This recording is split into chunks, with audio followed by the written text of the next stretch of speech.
Hi everybody, I hope you are doing well.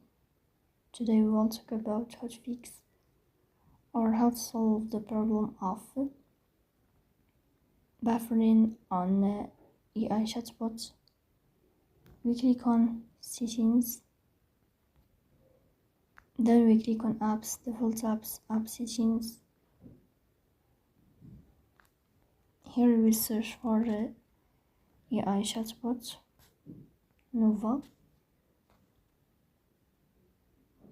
Then we click on first stop and we click OK.